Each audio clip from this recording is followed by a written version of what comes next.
Hello বন্ধুরা, আমাদের চ্যানেলের নতুন একটা ভিডিওতে তোমাদের অনেক অনেক ওয়েলকাম। দিনটা ছিল উল্টো রথে, আর ওয়েদারটা দেখো কি সুন্দর। দেখেই কিন্তু বোঝা যাচ্ছে সামনেই শরৎকাল, আর পুজোও খুব শিগগিরই আসতে চলেছে। তো যাই হোক, সকাল সকাল উঠে গাছে ফুলগুলো দেখে আর লোভ সামলাতে পারলাম না, তাই একটু সুন্দর করে ক্যাপচার করে নিলাম। আর বেশ কিন্তু হাওয়াও দিচ্ছিল, যার জন্য ফুল গাছগুলো দেখো কি সুন্দর নড়ছে। সকাল সকাল উঠে যদি এরকম সুন্দর কালারিং ফুল দেখা যায় তাহলে কিন্তু মনটা আরও ভালো হয়ে যায়।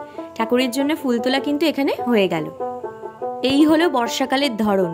একটু আগেই দেখলে কত সুন্দর ওয়েদার, আর এর মধ্যেই ঝমঝমিয়ে কিন্তু বৃষ্টি পড়ছে। আর রথযাত্রার দিন বৃষ্টি না হয়ে কি যায়? চলো ঝটপট করে এক কাপ চা দিয়ে দিনের শুরুটা করে কাজে লেগে পড়া যাক। অলরেডি কিন্তু শুরু করে দিয়েছি পুজো করা, আর এটা আমার শ্বশুরবাড়ির ঠাকুর। কি সুন্দর লাগছে না? যেহেতু রথযাত্রা ছিল তাই একটু স্পেশালভাবেই পুজোটা দিয়েছি। আর গোপালের শৃঙ্গারটা আজকে এত ভালো লাগছিল, যেহেতু রথযাত্রা ছিল, জগন্নাথের জন্য জুঁই ফুলের মালা আনা হয়েছিল, তাই সব গোপালদের জন্য জুঁই ফুলের মালা আনা হয়েছিল। গোপালদের একসাথে এরকম সুন্দরভাবে সাজালে নিজের মনটাও যেমন ভালো লাগে, আর দিনটাও যেন আরও উজ্জ্বল হয়ে যায়। ঠাকুরের পুজো তো কমপ্লিট সকালবেলা, এখন আমরা ব্রেকফাস্ট করতে বসেছি। আজকে কিন্তু ব্রেকফাস্টটা ছিল একদম অন্যরকম। প্লেন সাদা ভাত, সঙ্গে ডাল সেদ্ধ, আলু সেদ্ধ, আর আমাদের দুজনেরই ফেভারিট মাছ ভাজা। আর মাছের তেলটা মিস করলে চলে বলো? এরকম একটা ব্রেকফাস্ট তোমরা কারা কারা পছন্দ করো অবশ্যই কমেন্ট করে জানিও। আকাশ থেকে মেঘ মুছে গিয়ে আবার কিন্তু বেশ রোদ ঝলমল করছে। এখন আমরা যাচ্ছি আমাদের বাড়ির খুব কাছেই ইসকনের একটি রথযাত্রা পালন হয়েছিল সেখানে। এই দেখো, কথা বলতে বলতে চলেও এসেছি। এখানে এসে দেখি প্রচুর লোক, আর কিছুক্ষণ পরেই এখানে ভজন কীর্তন শুরু হলো। খুব সুন্দর লাগছিল পরিবেশটা। কিন্তু মেনলি আমরা গেছিলাম ওখানে জগন্নাথ দেব দর্শন করতে আর দুপুরের প্রসাদ পেতে। ভজন কীর্তন শুনতে শুনতে এখানে আমরা দুজন পুরো ঘেমে নিয়ে স্নান। তারপর কিছুক্ষণ পরে চলে আসলো দুপুরের প্রসাদ। প্রসাদে ছিল যুগলন্ন বা খিচুড়ি, আর ছিল সাথে একটি পাঁচমিশালি তরকারি বা লাবড়া। ভগবানের প্রসাদ ভালো না হয়ে কি যায় বলো? খুব সুন্দর হয়েছিল খেতে। হয়তো গরমে একটু কষ্ট হয়েছিল বটে, কিন্তু ভগবানের প্রসাদ পেতে গেলে কষ্ট তো একটু করতেই হবে তোমাকে। তারপরে আমরা প্রসাদ পেয়ে ওখান থেকে বাড়ির পথে রওনা দিলাম। বাড়ির পথে যেতে যেতে ওদের ওখানকার যেই রথটা, সেটা রাস্তায় দাঁড় করানো ছিল। কি সুন্দর করে সাজাচ্ছে দেখো রথটা।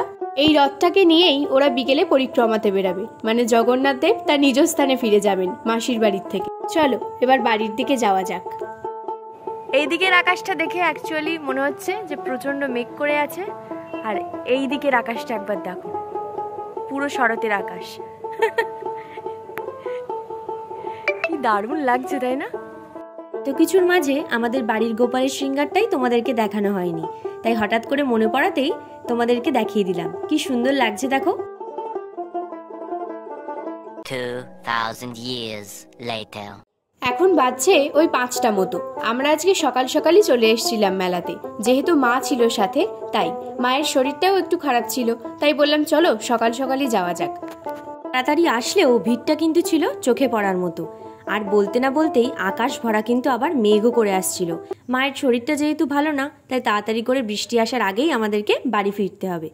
আর বলতে না বলতেই রথ আসার সঙ্গে সঙ্গে কিন্তু বৃষ্টিও শুরু হয়ে গেল, তাই আমরা একটা দোকানের শেডের নিচে দাঁড়িয়েছিলাম বেশ খানিকক্ষণ। আগের রথের ভিডিওটাতে তোমাদেরকে তো অনেক খাবার দাবার দেখিয়েছিলাম, এই রথের ভিডিওটাতে ভাবলাম একটু অন্য কিছু দেখাই। এই কাঠের জিনিসগুলোকে দেখো কি সুন্দর লাগছে না? বেশ সুন্দর সুন্দর ইয়াররিংসও কিন্তু ছিল। বসিরহাটে উল্টো রথ যেদিন হয়েছিল, ন্যাজাটে কিন্তু উল্টো রথটা তার পরের দিন হয়েছিল, তাই আমরা চলে গিয়েছিলাম আমাদেরই এক পরিচিত দাদার বাড়িতে উল্টো রথ দেখতে। আমাদের বাড়ি থেকে প্রায় 1-1.5 ঘন্টার রাস্তা, আর যেতে যেতে অন্তত 3 থেকে 4 বার বৃষ্টি এসছে, আর আমরা রাস্তায় যেতে যেতে দাঁড়িয়ে গেছি। এই এখনও দেখো আবার মেঘ করে আসছে, একটু পর হয়তো আবার বৃষ্টি আসবে। যাই হোক, অনেকটা স্ট্রাগল করার পর অবশেষে আমরা এসে গেছি। আর এসে যেটা দেখলাম, সত্যি কথা বলতে ওই কষ্টটাকে আর কষ্ট বলেই মনে হচ্ছিল না। কি সুন্দর জগন্নাথ দেবের মূর্তিটা একবার দেখো। আর ওদের বাড়িতে এত সুন্দর সুন্দর কিছু নিয়ম আমি দেখলাম, সত্যি ভালো লাগলো। কোনোদিন এত কাছ থেকে জগন্নাথ দেবকে আমরা দর্শন করিনি, আর তার সাথে ওনাকে যে ছুঁয়ে প্রণাম করতে পারবো, এটাও একটা সৌভাগ্যের ব্যাপার।